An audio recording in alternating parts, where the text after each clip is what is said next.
Obviamente já ouviram falar da minha top em Angela 2. É o melhor, gente. E sabe essa roupinha aqui, gente? Eu consegui ela. Essa roupinha aqui é bonitinha, é muito linda. E também já consegui faz tempo essas botinhas. E também o povinho dessa roupinha. É de um joguinho, acho que é tipo um evento que teve. Aqui, gente, a Angela. Ela tá meio tontinha, gente, ó. Enquanto isso, eu vou mostrar pra vocês aqui, ó. Eu vou aqui em roupinhas, eu vou mostrar aqui pra vocês. Essa roupinha aqui que eu consegui, gente, ó. Eu não comprei, gente. Eu não comprei. Eu não comprei, gente. Esta roupinha eu consegui de um evento.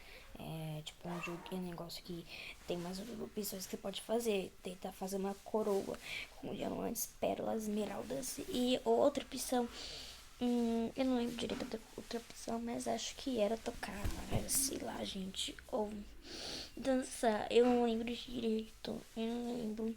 Mas aqui a roupinha, gente, muito legal, né, gente? Olha que legal essa roupinha. E também as botinhas tem aqui. E esse povinho, gente, que cabelo fica meio bugado, gente. Aí se tirar o cabelo, vai ficar melhor. Deixando assim, carequinha pra ver melhor. E é assim que fica o povinho. Pausou? Pausou, gente, pausou. Mas enfim, e aí galerinha, esse foi o vídeo, espero que tenham gostado. Deixe seu like, se inscreva no canal. Tchau, até os próximos vídeos.